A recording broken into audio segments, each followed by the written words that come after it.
Hey guys, welcome to my YouTube channel. My name is Morrie and this is my first ever vlog.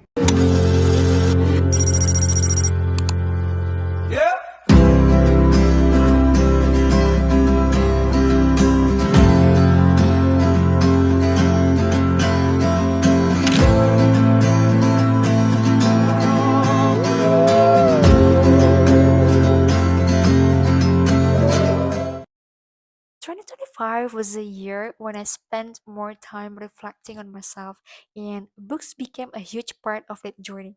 The stories and lessons I got from books made me notice the different sides of me, both positive and negative, especially in how I deal with certain situations.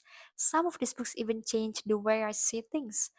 Well, I didn't actually read a lot of books last year, maybe around 10 in total, but in this video, I'm gonna share 5 of them that left the biggest impact on me. And who knows, maybe they'll also end up on your 2026 reading list. So let's get started.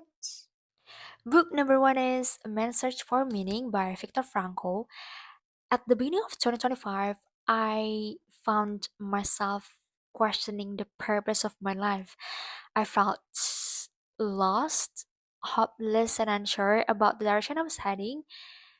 And then I stumbled upon someone's post on Instagram that recommended this book. So basically, this book is based on the author's real life experience as a prisoner in the Auschwitz concentration camp, I suppose, during World War II.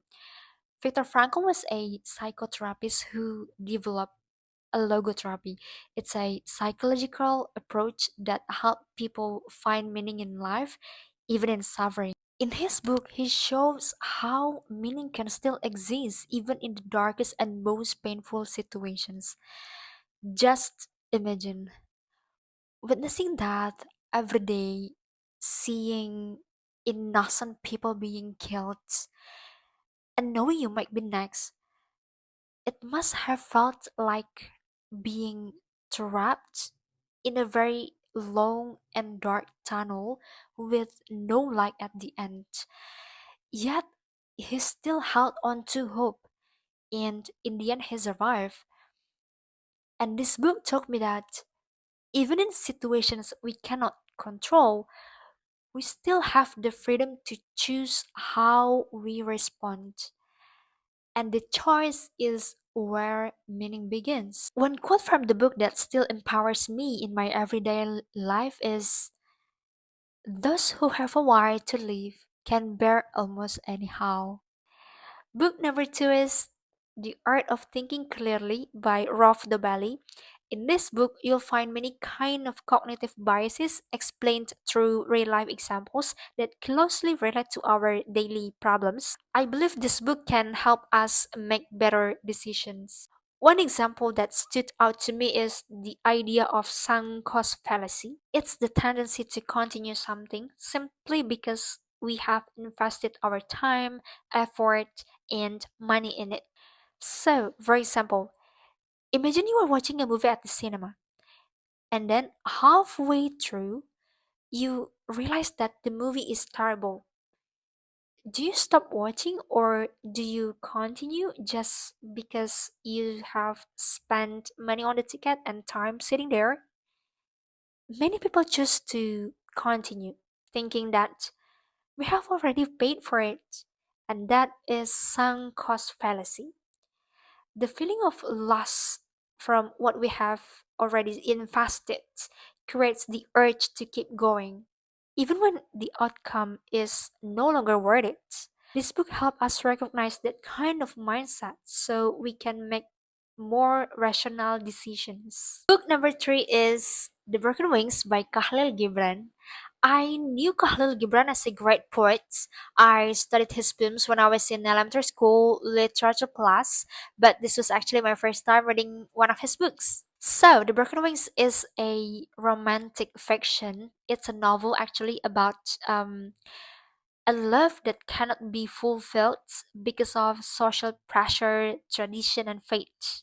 Their love is full of sacrifice, longing, and suffering because they choose to protect each other's dignity rather than fight against the fate that separates them. I really like the way the author tells the story through metaphors and comparison that makes it so beautiful and emotional. One thing that I learned from this book is that not every love is meant to end in togetherness.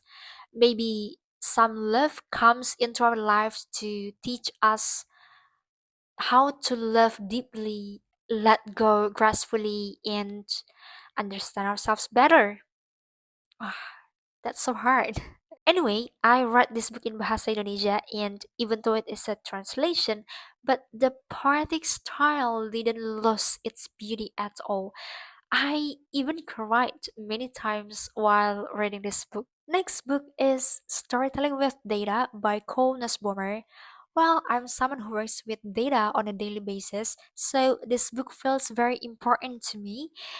It's basically a practical guide to creating data visualizations like choosing the right charts, removing unnecessary clutter, using color intentionally, and telling a clear story with data. This book taught me that when we present data visualizations to our audiences, it means that we are placing cognitive burden on their brains, and everyone may process information differently. So it's our task as data professionals to reduce that burden, guide their attention, and help them focus on the insights we want to deliver. I highly recommend this book for you guys if you work with data like me, or maybe after interpret charts. Last but not least, oh, this one is coming from my favorite author, and actually, I have this book with me, Mitch Album to Stay with Morrie.